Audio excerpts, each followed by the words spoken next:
میں نے ایک ملازم سے ہوٹل کے فلور مینیجر کے بارے میں پوچھا تو اس نے کاؤنٹر کے پاس ایک سوٹ بوٹ والے نوجوان آدمی کی طرف اشارہ کر کے کہا، جی ملک صاحب وہ سامنے کھڑے ہیں۔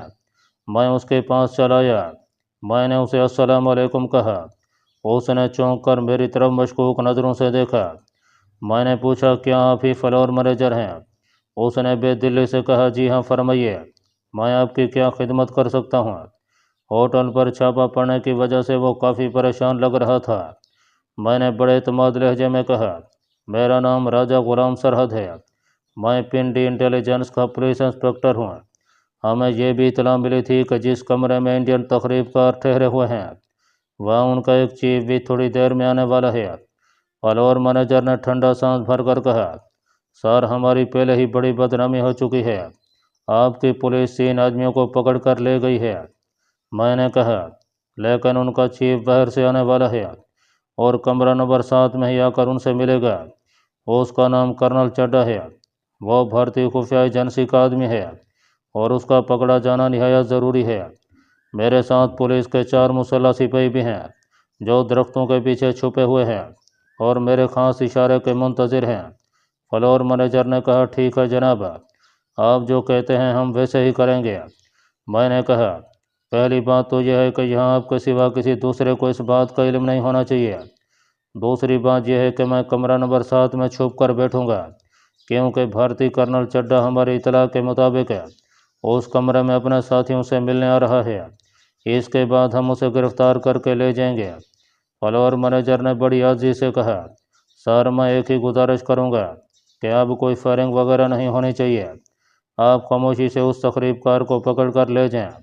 میں نے کہا، ایسا ہی ہوگا، آپ بے فکر رہیں، مجھے جلدی سے کمرہ نمبر 7 کھول دیں۔ فلور مینیجر نے مجھے وہیں رکنے کا اشارہ کیا۔ کاؤنٹر پر جا کر کمرہ نمبر 7 کی چابی لی جسے تقریب کاروں کی گرفتاری کے بعد مقفل کر دیا گیا تھا اور مجھے ساتھ لے کر پیچھے سے ہوتا ہوا کمرہ نمبر 7 میں لے آیا۔ اس نے دروازہ کھول دیا اور کہا، سر ایک مہربانی کریں کہ یہ جو تقریب کار باقی رہ گیا ہے اسے گرفتار کر کے یہاں سے لے جائیے گا، کوئی فائرنگ وغیرہ نہ ہو۔ میں نے کہا، آپ فکر نہ کریں، اب آپ چلے جائیں اور ہرگز کسی سے اس بارے میں کوئی بات نہ کریں۔ فلور مینیجر چلا گیا۔ میں نے کمرے کی بتی جلا کر دروازہ بند کر لیا۔ اس بات کا خطرہ تھا کہ تقریب کاروں کے سرغنہ لوگ بڑے ہوشیار ہوتے ہیں۔ اگر اسے معلوم ہو گیا ہے کہ اس کے آدمی پکڑے گئے ہیں تو وہ کبھی اس طرف کا رخ نہیں کرے گا۔ لیکن میری خوش قسمتی تھی کہ کرنل چڈھا کو یہاں جو کارروائی ہو چکی تھی اس کے بارے میں کچھ معلوم نہیں ہوا تھا۔ اس لیے میں نے کمرے کی چیزوں کو درست کیا اور جیکٹ کا اوپر والا بٹن کھول کر بڑے اطمینان سے صوفے پر بیٹھ گیا۔ 15-20 منٹ کے بعد دروازے پر دستک ہوئی۔ میں جلدی سے اٹھ کر دروازے کے پاس گیا۔ میں نے پوچھا، کون ہے؟ دوسری طرف سے کسی نے بھاری مردانہ آواز میں پوچھا، تم کون ہو؟ میں نے کہا، میں چیف ہوں، میں تمہارا افسر ہوں۔ میں نے کہا، اپنا پاسورڈ بتاؤ۔ اس نے کہا، کیا مہارانی صاحبہ اس کمرے میں ٹھہری ہوئی ہیں؟ میں نے اطمینان کا سانس لیا۔ جس بدبخت بھارتی دہشت گرد کا مجھے انتظار تھا وہ دروازے کے باہر کھڑا تھا۔ میں نے فوراً کہا، مہارانی صاحبہ صبح مر گئی ہیں۔ دوسری طرف سے آواز آئی، مجھے مہارانی صاحبہ کی ارتھی کے پاس لے چلو۔ میں نے دروازہ کھول دیا۔ ایک دراز قد کا مگر دبلے بدن کا ادھیڑ عمر آدمی اندر داخل ہوا۔ اس نے بھورے رنگ کا گرم سوٹ پہنا ہوا تھا، سر پر کراکلی ٹوپی تھی۔ میں نے اس کے اندر آتے ہی دروازہ بند کر دیا۔ اس نے اندر آتے ہی جیب سے سگار نکال کر سلگایا اور پوچھا، باقی دونوں کہاں ہیں؟ میں نے کہا، سر آپ کرنل چڈھا صاحب ہیں نا؟ اس نے کھڑے کھڑے میری طرف گھور کر دیکھا اور کہا، ہاں، مگر تمہارے دونوں اگروادی کہاں ہیں؟ میں نے کہا، سر ایک ایمرجنسی پیدا ہو گئی تھی، میں ساری بات آپ کو بھی بتاتا ہوں، یہاں بیٹھ جائیں۔ اس نے مجھ سے پوچھا کہ تم کون ہو؟ میں نے کہا، سر میں چیف ہوں، ہماری پہلے کبھی ملاقات نہیں ہوئی اس لیے آپ مجھے پہچان نہیں رہے۔ وہ کرسی پر بیٹھ گیا۔ کیا پولیس کو پتہ چل گیا ہے؟ میں نے کہا، جی نہیں سر، ہم اگروادی اتنے کچے نہیں ہیں سر، بس ایک خطرہ پیدا ہو گیا ہے، پولیس کو کسی دوسری واردات کی تفتیش کرنے یہاں ایک کمرے میں آئی ہوئی ہے۔ وہ جلدی سے اٹھ کھڑا ہوا، تب تو ہمیں یہاں سے نکل جانا چاہیے۔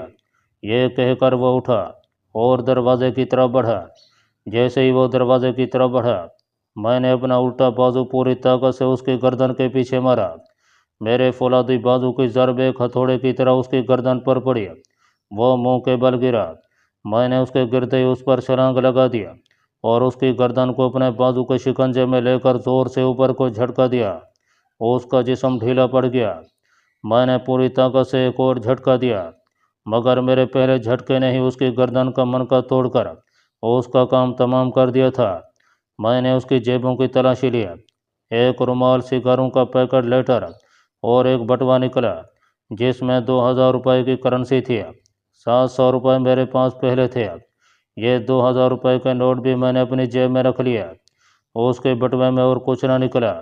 یہ لوگ ایسی کوئی شے اپنے پاس نہیں رکھتے جس سے ان کے گروہ کے دوسرے لوگوں کا سراغ مل سکے۔ اس کے پاس کوئی چاقو، پستول وغیرہ بھی نہیں تھا۔ میں نے اس کی لاش کو وہیں پڑا رہنے دیا اور خاموشی سے کمرے سے نکل گیا۔ میرا مقصد پورا ہو گیا تھا۔ اب مجھے کراچی کے ان 2 بھارتی تخریب کاروں کو ٹھکانے لگانا تھا جن کے نام اور کراچی کا ایڈریس والا کاغذ میری جیب میں تھا۔ میں ہوٹل کی پچھلی طرف سے ہو کر باہر سڑک پر آ گیا۔ رات کے 2 بج چکے تھے۔ سڑک دور دور تک خالی پڑی تھی۔ رات سرد تھی۔ راولپنڈی کی راتیں نومبر میں بھی کافی سرد ہو جاتی ہیں۔ میں نے جیکٹ کے اوپر والا بٹن بند کر لیا اور جیبوں میں ہاتھ دے کر سڑک پر چل پڑا۔ اس بات کا امکان تھا کہ چونکہ اس علاقے میں بھارتی تخریب کار پکڑے گئے ہیں، ہو سکتا ہے CID کے آدمی اس طرف چھپے ہوئے ہوں۔ مجھے اپنے آپ کو بھی پولیس سے بچانا تھا کیونکہ پنجاب کی پولیس کو میری تلاش تھی۔ میں سڑک پر چلتے چلتے چوک میں آیا تو ایک طرف سے ٹیکسی آ رہی تھی۔ اس کی سرخ بتی روشن تھی جس کا مطلب تھا کہ ٹیکسی خالی ہے۔ میں ٹیکسی میں بیٹھ گیا اور ڈرائیور سے ایئرپورٹ چلنے کو کہا۔ اس وقت تک اسلام آباد کے ایئرپورٹ سے صرف اندرون ملک کی پروازیں آتی جاتی تھیں۔ بیرون ملک کی پروازیں کراچی ایئرپورٹ سے روانہ ہوتی تھیں۔ میرا خیال تھا کہ ایئرپورٹ میرے لیے محفوظ جگہ ہے۔ میرے پاس کافی رقم موجود تھی۔ اس زمانے میں 2500 ہزار کی رقم بہت زیادہ رقم ہوتی تھی۔ یہ بھی خیال تھا کہ شاید وہاں سے کراچی جانے والی کوئی نائٹ کوچ کی فلائٹ مل جائے۔ ایئرپورٹ پر آ کر معلوم ہوا کہ کراچی جانے والی نائٹ کوچ رات 1 بجے چلی گئی تھی۔